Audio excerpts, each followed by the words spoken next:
Hello everyone, I'm CP Jadon, your UGC NET Management faculty, and today we are going to learn about communication. और थोड़ा सा recap कर लेते हैं पहले कि कल हमने क्या किया था। कल हमने देखा था different type of market structure, जैसे कि perfect competitive market, monopolistic market, monopoly market and oligopoly. और इनमें हमने डिफरेंट डिफरेंट कंडीशंस देखी थी, बायर एंड सेलर कितने होते हैं, या इनिशियल कॉस्ट कितना होगा, एक्सिट एंट्री बैरियर तो नहीं है। ये सारी चीज़ें कल हमने स्टडी करी थी। और आज देखते हैं डिफरेंट टॉपिक, कम्युनिकेशन। सो अगर हम कम्युनिकेशन देखें होता क्या है, अगर हम बोलचाल की भाषा में ही देखें तो क्या होता है कि जब आपको किसी से बात करनी होती है या अपनी कोई बात उनको बतानी होती है, कोई आइडिया शेयर करना होता है या नॉलेज शेयर करनी होती है, इमोशन भी किसी को जाहिर करने होते हैं, तो आप उनको क्या करते हो, किसी एक वे के थ्रू समझाने की कोशिश करते हो। जैसे तुम जब बोलोगे या हैंड जेस्चर होगा या आप इमोशन होंगे, फेशियल एक्सप्रेशन होगा, डिफरेंट टाइप से आप उन्हें समझाने की कोशिश करते हैं। तो जब इन सब चीज़ को हम सम अप करते हैं, है ना, तो उसी को हम क्या बोल देते हैं, कम्युनिकेशन बोल देते हैं। बेसिकली आप नॉलेज ट्रांसफ़र करने के लिए जिस मीन का इस्तेमाल कर रहे हैं उसे हम कम्युनिकेशन बोलते हैं। तो अब यहाँ पे हम अब जो एक्चुअल डेफिनेशन हैं वो देख लेते हैं। और यूजीसी का फेवरेट खेल है कि वो डिफरेंट डिफरेंट ऑथर्स के नाम पे पूछ लेते हैं कि ये डेफिनेशन किसने दी थी। ऐसे 2-3 क्वेश्चन आते हैं हर बार, लेकिन आप कितने सारे याद करोगे, तो इसीलिए मैंने सिर्फ यहाँ पे 2 ही लिख दिए हैं। अगर आपको और भी देखने तो आप नेट पे जाके एक बार ज़रूर देख लें। तो एक बार देख लेते हैं कि कम्युनिकेशन क्या होता है, जनरल टर्म्स में देख लेते हैं। Communication refers to the commonness और sharing of information, idea, fact, opinion, attitude and understandings. It essentially means transmission of commonly meaningful information. When defining communication, we recognize its dynamic or evolving in nature. तो जब आप अपनी किसी का information या idea को share कर रहे होते हैं, उस टाइम पे जो कम्युनिकेशन होता है वो हमें कैसा होता है, डायनेमिक होता है और वो इवॉल्विंग नेचर का होता है ना। क्योंकि उसमें क्या इक्वेशन हर टाइम चेंज होती रहती हैं। आपने कुछ बोला, सामने वाले ने कुछ इंटरप्रिटेट किया, फिर वो आपको डिलीवर करेगा अपने फीडबैक के थ्रू, फिर आप उसको एनालाइज करेंगे। तो इसीलिए क्या है, ये एक डायनेमिक प्रोसेस है और कंटिन्यूसली इवॉल्व होती रहती है। जैसे कीथ की जो डेफिनेशन है वो क्या है, communication is a transfer of information and understandings. It is a bridge of meaning among people to say they can share what they feel and know. ये लोग आपस में क्या शेयर करना चाह रहे हैं और कैसा फील कर रहे हैं वो आपस में किसके थ्रू बताते हैं, कम्युनिकेशन के थ्रू ट्रांसफ़र करते हैं वो अपनी इन्फॉर्मेशन को। और मिलर के अकॉर्डिंग क्या है, communication occur when there is a information to one person or place and he want to get it and we want to get it to another. और हम पे कोई इन्फॉर्मेशन है, हम किसी और को देना चाह रहे हैं, तब भी क्या होता है, इन्फॉर्मेशन अकर, कम्युनिकेशन अकर करता है। तो ये 2 अलग अलग डेफिनेशंस हैं, और सारी भी हैं, आप एक बार इंटरनेट पर जाकर चेक कर सकते हैं। तो अब देख लेते हैं पहले हम कि कम्युनिकेशन क्या होता है, इफेक्टिव कम्युनिकेशन क्या होता है, कॉन्वर्सेशन क्या होते हैं। ठीक है, तो कम्युनिकेशन क्या होता है, ये एक 1 वे और 2 वे भी हो सकता है, फॉर्मल और इनफॉर्मल भी हो सकता है। ठीक है, and it is a process of sharing idea, information, emotion between people, speech, using speech, writing, gesture and visuals. आप ये मीन्स हो गए कम्युनिकेशन को कंप्लीट करने के लिए कि आप कौन से मीन्स का आप यूज कर रहे हैं, जैसे स्पीच के थ्रू या राइटिंग के थ्रू या जेस्चर या विजुअल्स एक्सप्रेशन के थ्रू. तो ये सब हमारे मीन्स होते हैं। बेसिकली कम्युनिकेशन जो हमने अभी तक देखा है वो होता है। लेकिन इफेक्टिव कम्युनिकेशन क्या होता है, 2 वे होता है, मतलब इसमें आपको फीडबैक मिलता ही मिलता है।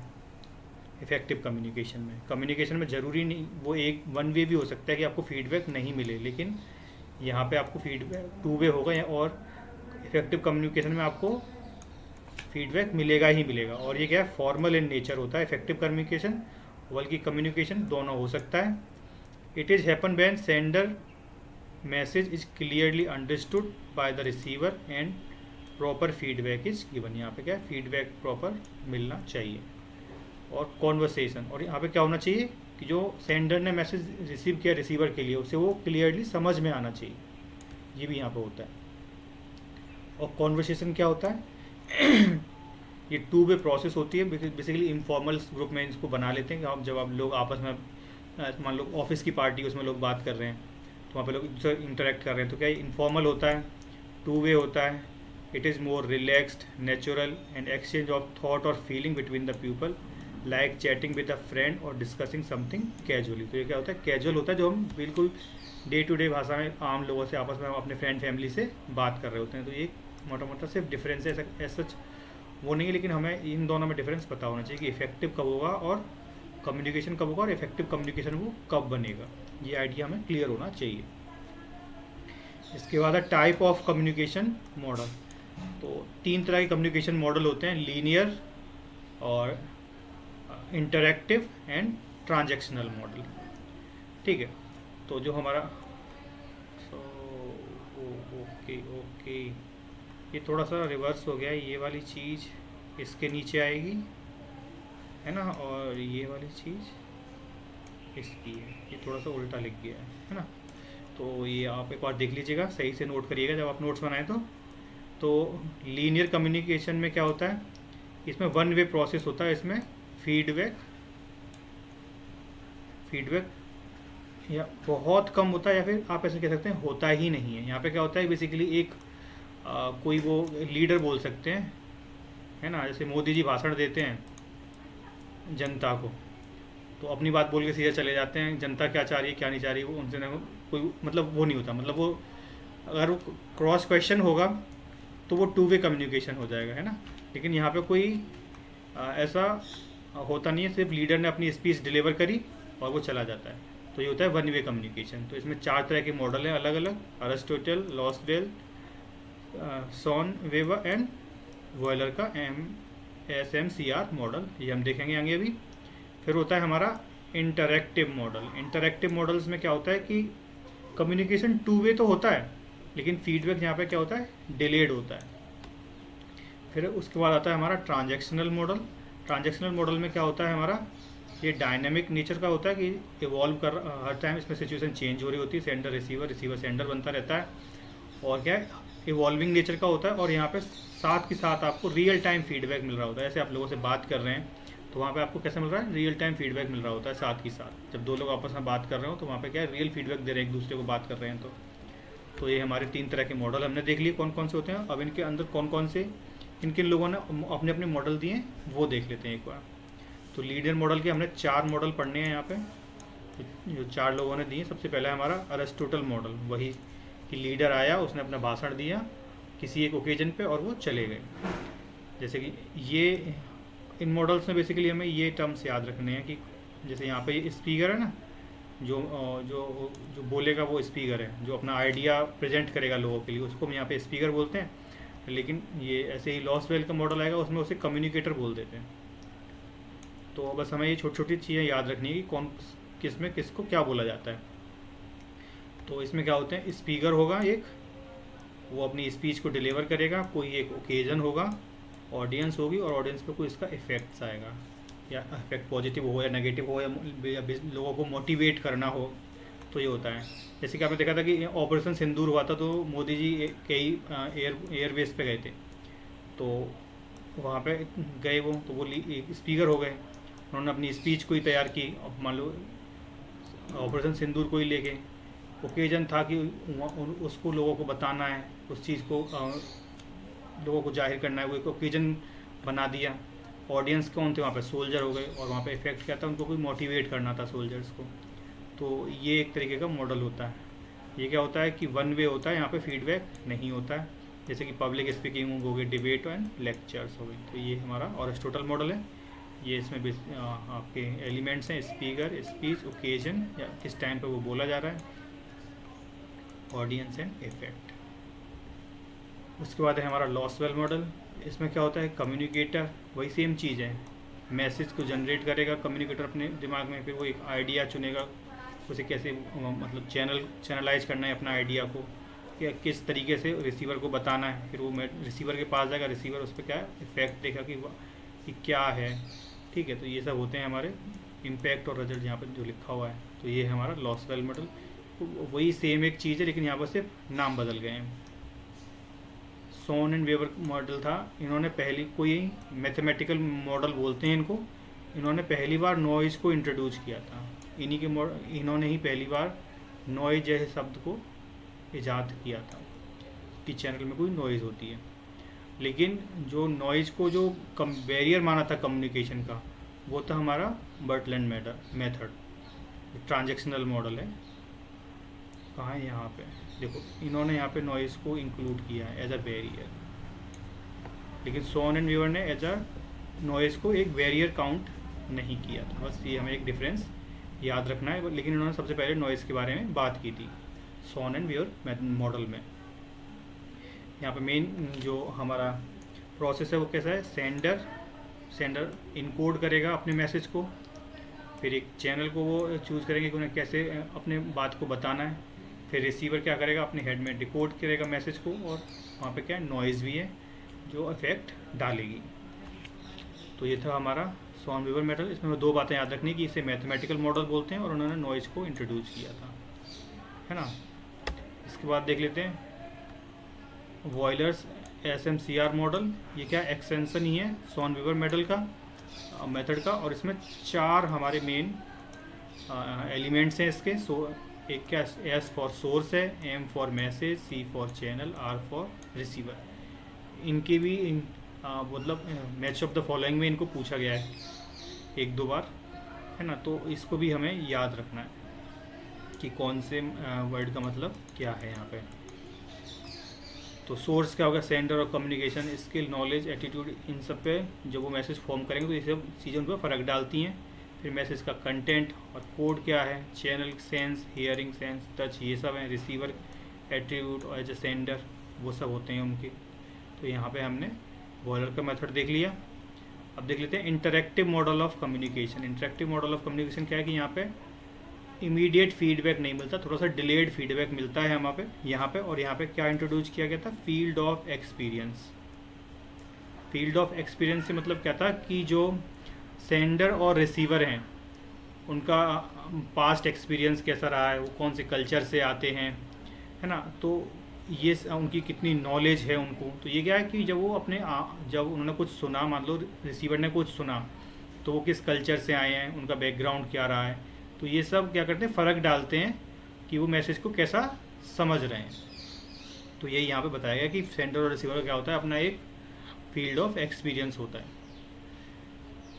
जैसे कि अगर हम देखें तो वेस्ट में लोग लिव इन में रहते हैं, है ना, और वो उस हिसाब से बात करेंगे। लेकिन ईस्ट में जैसे हम लोग रहते हैं, ईस्टर्न ग्लोब में, तो यहाँ पे लिव इन को बहुत बेकार माना जाता है। तो मतलब ये एक तरीके का क्या हो गया, डिफरेंस हो गया, ये कल्चरल डिफरेंस हो गया एक तरीके से।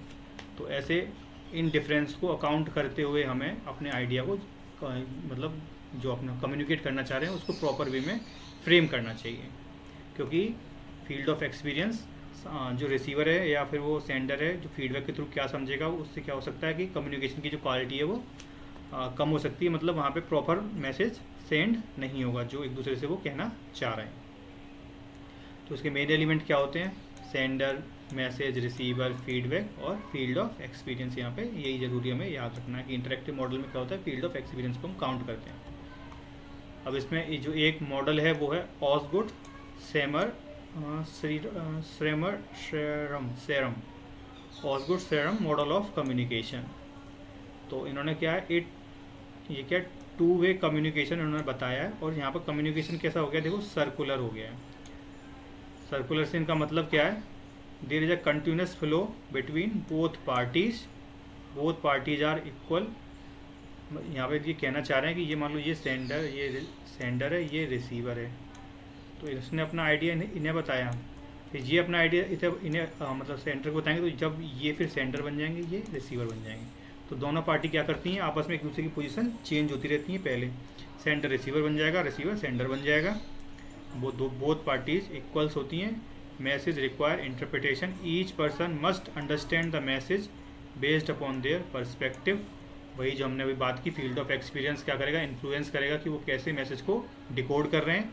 जैसे मेन स्टेप क्या होते हैं, इनकोडिंग, डिकोडिंग एंड इंटरप्रेटिंग। तो यहाँ पे हम सबसे ज़रूरी बात जो हमें याद रखनी है कि ये कैसा होता है, सर्कुलर मॉडल होता है और सेंडर और रिसीवर अपनी प्लेस चेंज कर रहे होते हैं। ये हमारा कौन सा मॉडल था, ऑसगुड मॉडल। ये फ्लो डायग्राम है, एक बार आप इसकी गो थ्रू कर सकते हैं अच्छे से। कि सोर्स ने इनकोड किया और इनकोड किया तो फिर मैसेज बना, मैसेज को फिर डिकोड हुआ, फिर डेस्टिनेशन पहुंचा, डिकोड हुआ, फिर वो दोबारा इंटरप्रिटेट किया उन्होंने अपने दिमाग में, रिसीवर ने, फिर उन्होंने कुछ अपने दिमाग में इनकोड किया फीडबैक देने के लिए, फिर उन्होंने दोबारा उसी मैसेज के फॉर्म में सेंडर के पास भेज दिया, तो ये फीडबैक फिर उनके पास आ गया। तो फिर यहाँ पे इस टाइम ये, फिर जब इन्होंने फीडबैक सेंड किया तो ये सेंडर बन गए, और जब ये फीडबैक को रिसीव कर रहे हैं तो ये रिसीवर बन गए। तो ऐसे करके प्लेस चेंज होती रहती हैं, और ये क्या सर्कुलरली चलता रहता है।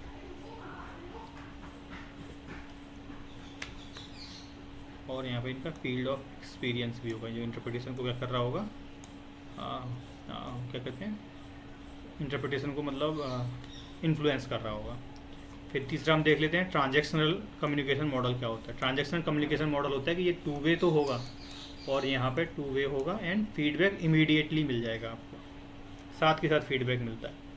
Simultaneous and ongoing process, both participant sender and receiver send and receive message eight same time. दोनों पार्टी एक दूसरे को मैसेज सेंड कर रही हैं और रिसीव कर रही हैं। मीनिंग इज क्रिएटेड टुगेदर, वो दोनों एक कॉमन मीनिंग क्रिएट कर रहे हैं। It include the impact of social culture and relation context, ये, और इट कंसीडर, जो मैंने पहले बताया था, it consider noise as a barrier. ये एक जरूरी लाइन है बस, नॉइज एज अ बैरियर इन्होंने पहले कंसीडर किया था ट्रांजैक्शनल मॉडल में। तो ये इनके की एलिमेंट हैं। कम्युनिकेटर होगा, मैसेज चैनल, इनकोडिंग डिकोडिंग होगी, नॉइज होगा, एंड इन्वायरमेंट, वही फील्ड ऑफ एक्सपीरियंस की जो हम बात पहले कर रहे थे, यहाँ पर उसको इन्वायरमेंट बोल दिया गया है। तो जो एक मॉडल है वो किसने दिया है, बर्डलैंड ने दिया है। इन्होंने बताया है कि दोनों पार्टी क्या होती हैं, इक्वल होती हैं। Role of sender and receiver constantly switch होते रहते हैं, वही चेंज होते रहते हैं एक दूसरे के साथ। फीडबैक क्या है यहाँ पे, इमीडिएट है, ये भी एक ज़रूरी बात है कि जो ट्रांजैक्शनल मॉडल है उसमें फीडबैक कैसा है, इमीडिएट है। बल्कि और ट्रांजैक्शनल में क्या था, वो इंटरेक्शनल में क्या था, डिलेड था। इंटरेक्शनल में डिलेड था हमारा, डिले, लेकिन यहाँ पे क्या है, इमीडिएट है। कम्युनिकेशन इज सर्कुलर, और ये हमने यहाँ पे मॉडल दिखाया हुआ है कि ये क्या हुआ है, नॉइज इफेक्ट डाल रही है सेंडर और रिसीवर के इंटरप्रिटेशन पर और मैसेज पर। ये इसके एग्जांपल है, face to face conversation, cell phone, chat और वीडियो मीटिंग और क्लासरूम। तो ये हमने चार अपने मॉडल देख लिए। वो जो तीन टाइप थे हमारे कम्युनिकेशन के वो हमने देख लिए, कौन कौन से, लीनियर देख लिए, इसमें चार तरह के मॉडल थे जिनमें बेसिकली आपको सिर्फ याद रखना है कि किसको क्या बोलते हैं। जैसे इसमें जो सेंडर था उसको क्या बोलते हैं, हम बोलते हैं उसको सेंडर को सर यहाँ पे स्पीकर बोलते हैं, इसमें स्पीकर बोलते हैं। और एक ओकेजन होता है, लॉस बेल में उसे कम्युनिकेटर बोल देते हैं। साइमन वीवर ने क्या कहते हैं, नॉइज़ को इंट्रोड्यूस किया था पहली बार, और यहाँ पे ये इन्होंने एक्सटेंड किया था, इसको क्या बोलते हैं, मैथमेटिकल मॉडल भी बोलते हैं, सोन वाले मॉडल को। तो ये लीनियर मॉडल हो गए हमारे ऐसी। फिर हमने देखा इंटरैक्टिव मॉडल, इसमें क्या होता है, फीडबैक मिलता है लेकिन थोड़ा डिलेड मिलता है इसके। और इसमें बताया था इन्होंने पहली बार कि क्या होता है, सर्कुलर होता है और दोनों पार्टी अपनी प्लेस स्विच कर रही होती हैं, और फील्ड ऑफ एक्सपीरियंस की बात की थी हमने। फिर ट्रांजैक्शनल मॉडल आया, इसमें क्या टू वे होता है लेकिन क्या होता है यहाँ पे इमीडिएट फीडबैक मिलता है, और उन्होंने नॉइज़ को एज अ बैरियर पहली बार कंसीडर किया था। तो ये हमारे हो गए कम्युनिकेशन के मॉडल। अब देख लेते हैं कम्युनिकेशन प्रोसेस कैसे होती है। ये तो हम अब तक देखते ही आए कि पहले सेंडर होगा, फिर वो मैसेज बनाएगा, फिर चैनल आएगा, फिर रिसीवर होंगे। तो इसको पूरी प्रोसेस को हम देख लेते हैं एक बार।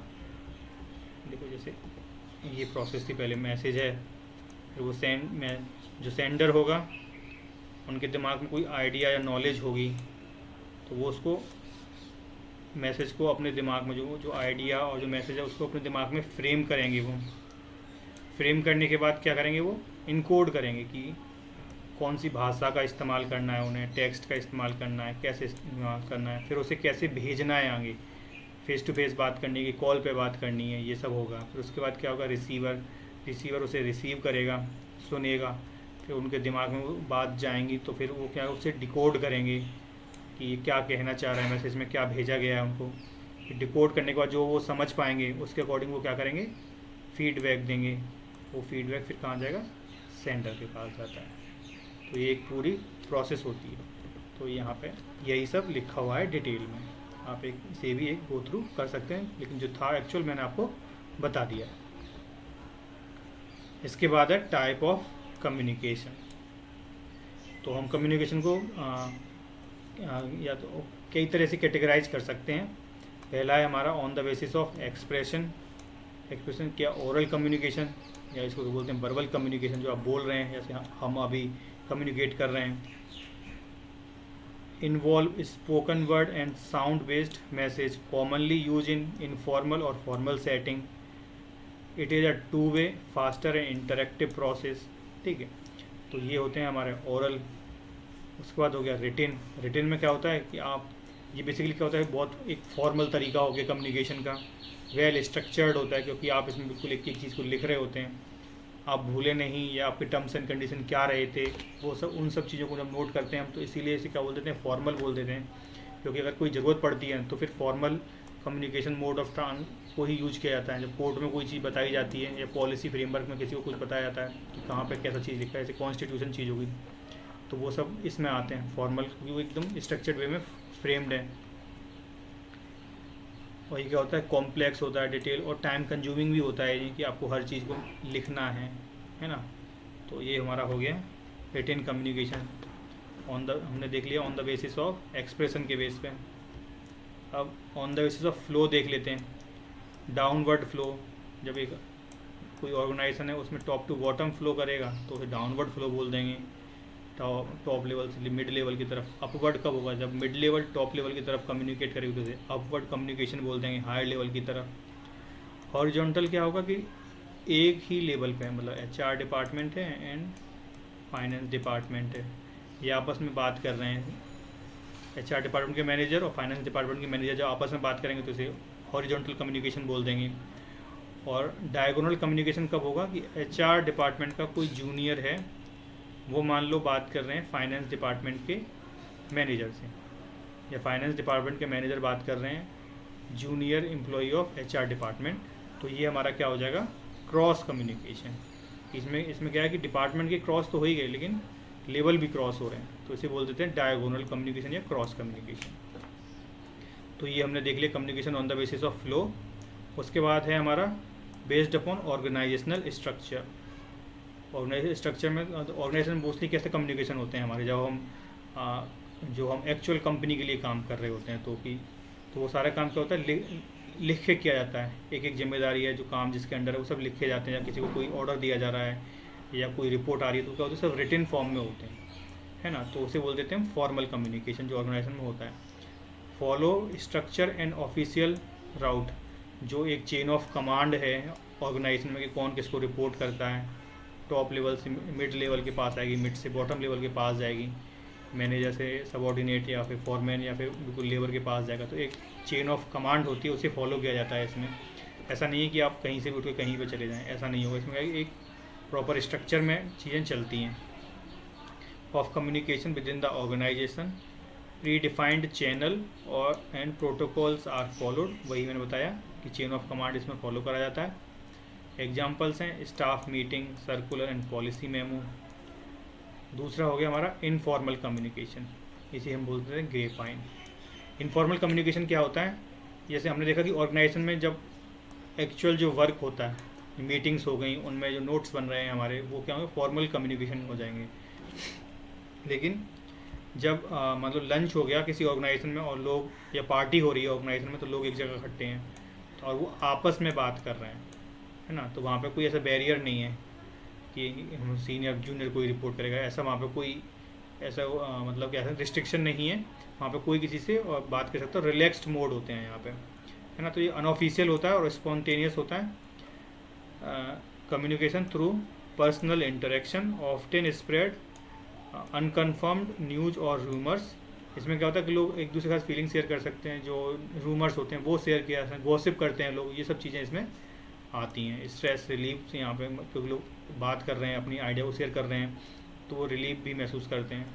तो ये सब हमारा होता है इनफॉर्मल कम्युनिकेशन, जो ऑर्गेनाइजेशन में ग्रुप्स में होता है, जो कि इनफॉर्मल ग्रुप होते हैं। तो ये हमने देख लिया हमारा फॉर्मल एंड इनफॉर्मल कम्युनिकेशन और इनफॉर्मल कम्युनिकेशन एक टाइप का होता है, ग्रेफाइन कम्युनिकेशन होता है। अब ये देख लेते हैं ग्रेफाइन क्या होता है। तो ये कम्युनिकेशन हमने 4 कैटेगरी में डिवाइड किया होता है। जब गॉसिप करते हैं लोग या रूमर्स फैला रहे हैं तो कैसे फैलते हैं ऑफिस में, ये बताया गया है बेसिकली यहाँ पे। तो सिंगल स्टैंड या सिंगल स्ट्रेड बोल सकते हैं इसको, सिंगल स्ट्रेड या सिंगल लाइन बोल सकते हैं, कि एक ने एक दूसरे को बताया, फिर ऐसे तीसरे ने बताया, चौथे को बताया, मतलब एक के बाद एक पोजीशन पर जा रहा है वो।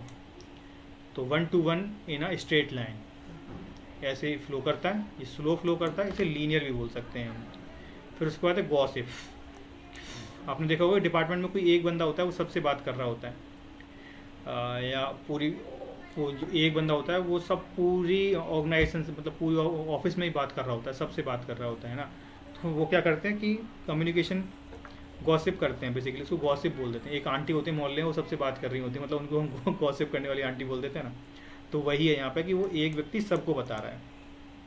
तो ये 1 person tell many individual separately, वो हर व्यक्ति के पास जा जाकर उस बोलते हैं बुराइयाँ करते हैं ना, वो हो गया है बेसिकली यहाँ पे। यहाँ पे जो फ्लो होता है वो मीडियम होता है, जो स्पीड होती है, और पर्सन सेंट्रिक होता है ये। प्रोबेबिलिटी में क्या है कि मैंने जाके किसी से कहा, फिर उसने जाके बिल्कुल ही मान लो ये हैं HR डिपार्टमेंट के, और ये गए किसी के पास, फिर उन्होंने इनसे बोल दिया, और मान लो ये जाके किसी बिल्कुल ही अपने घर पे जाके, मतलब ऑफिस के बाहर जो गार्ड बैठता है उससे जाके बोला है।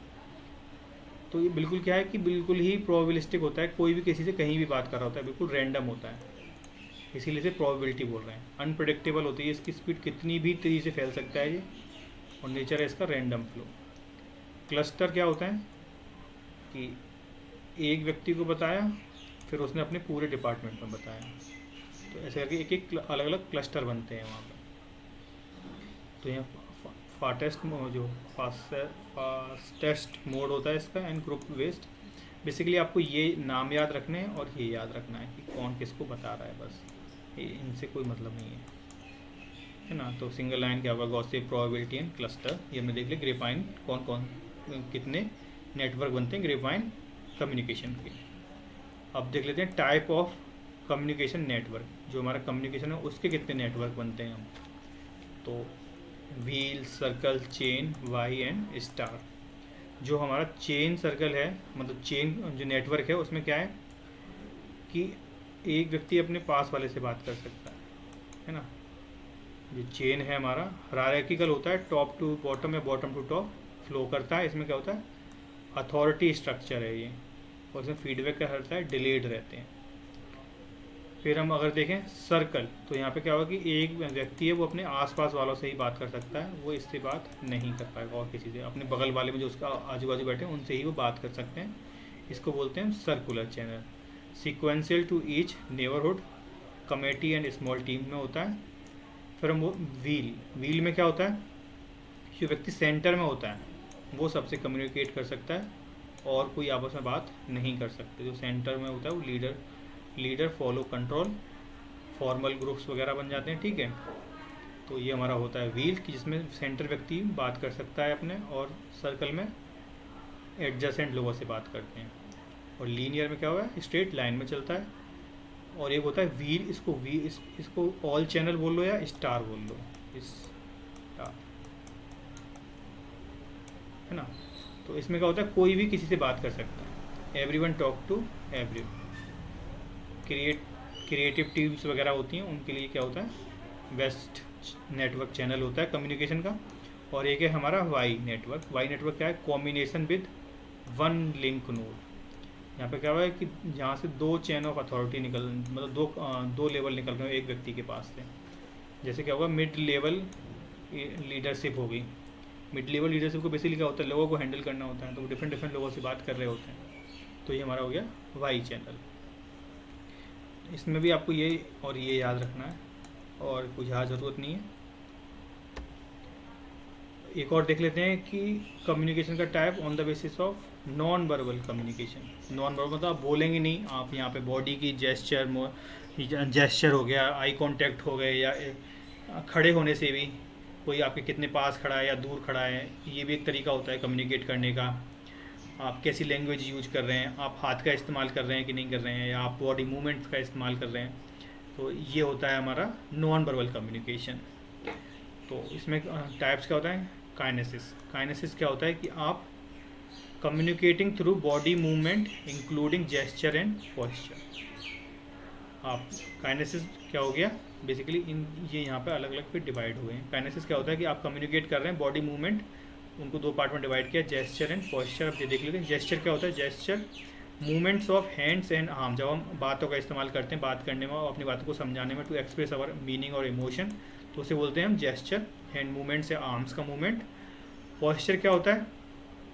द वे पर्सन सिट और स्टैंड, कोई व्यक्ति कैसे खड़ा है। जैसे अगर मैं सीधे खड़ा होता है तो हम बोलते हैं स्टैंडिंग, मतलब कोई अलर्ट कंडीशन में खड़ा है, या कोई लूज खड़ा है तो हम बोलते हैं ढीले ढाले कंडीशन में खड़े हैं, मतलब रिलैक्स्ड कंडीशन में खड़े हैं। तो ये भी एक तरीका होता है कम्युनिकेट करने का कि आप क्या कम्युनिकेट करना चाह रहे हैं। आप रिलैक्स्ड हैं या आप कह सकते हैं रेडी टू गो हैं, ऐसे बोल सकते हैं ना। जब और हो गया हमारा फेशियल एक्सप्रेशन। फेशियल एक्सप्रेशन, आपके फेस, जब आप कम्युनिकेट करते हैं तो आपके फेशियल एक्सप्रेशन बहुत सारी चीज़ें बता रहे होते हैं। जब आप किसी से बात कर रहे होते हैं तो उनका फेस किस तरह से रिएक्ट कर रहा है, उस हिसाब से आप फिर मैसेज को डिकोड कर रहे थे, वो सुन भी रहा है कि नहीं सुन रहा है, आप समझ जाते हैं। तो फेशियल एक्सप्रेशन तो बहुत रोल प्ले करते हैं कम्युनिकेशन में। जब आप फेस टू फेस किसी कम्युनिकेट करते हैं तो use facial expression, use the face to express emotion like happiness, anger, smiling, raising an eyebrow, rising an eyebrow, ऐसे करके करते तो हम भौचक के रह जाते हैं, मतलब ये होता है इसका। तो ये डिफरेंट तरीके होते हैं फेशियल एक्सप्रेशन को दिखाने के। बेसिकली अब हम किस चीज़ का इस्तेमाल करने लगे इस चीज़ को समझने के लिए, इमोजी का, है ना। इमोजी जो डिफरेंट मुंह बनाए होते हैं उन्होंने। Eye contact, use of eye contact so confidence of honesty, जब आप किसी से आई कॉन्टैक्ट करके बात कर रहे होते हैं तो मतलब आप कॉन्फिडेंट फील कर रहे हैं। या फिर अगर आप आई कॉन्टैक्ट नहीं मिला रहे हैं तो वहाँ पे मान लिया जाता है कि आपने कुछ गलती की है या फिर आप कॉन्फिडेंट नहीं है।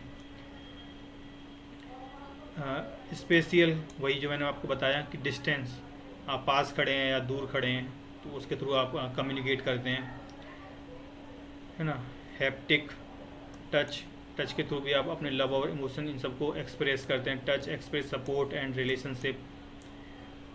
पैरा लैंग्वेज, जो हमारी बात करने की, मतलब अगर हम किसी को जोर से बोल रहे हैं, हमारी टोन कैसी है, ये भी बहुत मैटर कर जाता है कि किसी ने किसी कोई बात बोली लेकिन क्या हुआ कि उसकी टोन ख़राब थी, ऐसा हम बोल देते हैं, है ना।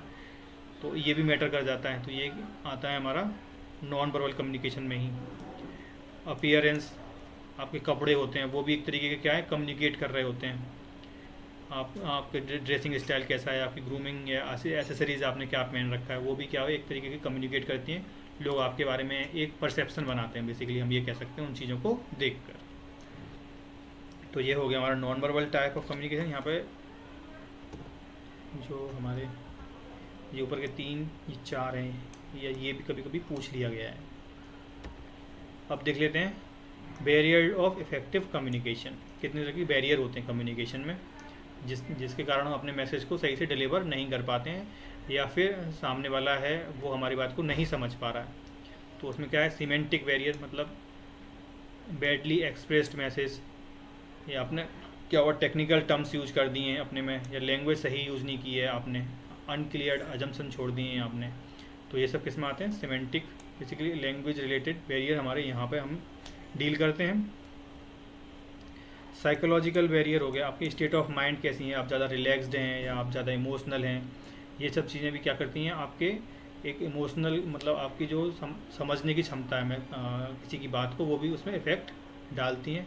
ऑर्गेनाइजेशनल बैरियर, मतलब फ्लो ऑफ, मतलब फॉर्मल स्ट्रक्चर है या अनफॉर्मल स्ट्रक्चर है, इनफॉर्मल स्ट्रक्चर है, ये सब क्या है कम्युनिकेशन में फ़र्क डालते हैं। मान लो अगर फॉर्मल स्ट्रक्चर है बिल्कुल ही, और बिल्कुल स्ट्रिक्ट ऑर्डर है कि आपको लाइन ऑफ कमांड फॉलो ही करनी है, तो क्या होता है इंडिया में, देखो आपने देखा होगा कि एक फ़ाइल फंस गई है वहाँ पे, अब नीचे वाले कुछ कर ही नहीं पाते क्योंकि फ़ाइल ऊपर फंस गई है कहीं पे, तो उनके पास ऐसा कोई चैनल ही नहीं है कि वहाँ से निकलवा पाएँ, है ना। तो ये होते हैं ऑर्गेनाइजेशनल बैरियर, और वो उस फाइल में बैठे ही रहते हैं सालों तक, है ना। तो organisational policy, rules and regulation, status, complexity, organisational facilities, ये सब इसमें आती हैं। पर्सनल बैरियर, आप कॉन्फिडेंट है कि नहीं, आपको फियर है या एंजाइटी है, ये सब इसमें आ जाते हैं। और lack of incentives, unwillingness to communicate, आप चाहते नहीं बात करना, तो ये सब हमारे पर्सनल बैरियर होते हैं। और एक और होते हैं हमारे फिजियोलॉजिकल बैरियर, उनमें क्या होता है कि आपको भूख लग रही है ना, तो वो सब भी एक तरीके का क्या होता है हमारा, कह सकते हैं बैरियर ऑफ इफेक्टिव कम्युनिकेशन होते हैं। यहाँ पे मैंने इनको एक्सप्लेन कर रखा है, यहाँ पढ़ लीजिएगा एक बार सीधे ज़्यादा।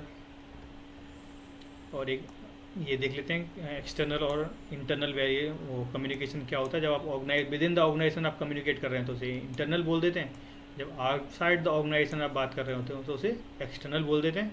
वही यहाँ पे मेन डिफरेंस है कि जब आप इनसाइड द ऑर्गेनाइजेशन किससे बात करेंगे, आप एम्प्लॉय से, डिपार्टमेंट के जो मैनेजमेंट हैं उनसे बात करेंगे। आउटसाइड में कौन हो गए, कस्टमर हो गए, सप्लायर हो गए, गवर्नमेंट्स हो गई, मीडिया हो गई, ये होता है हमारा एक्सटर्नल कम्युनिकेशन। ये 7C बहुत ज़रूरी है, इनमें से कोई एक C हर बार आ जाती है और वो पूछ लेते हैं कि इसका मतलब क्या है, तो ये तो आप ज़रूर याद करिएगा।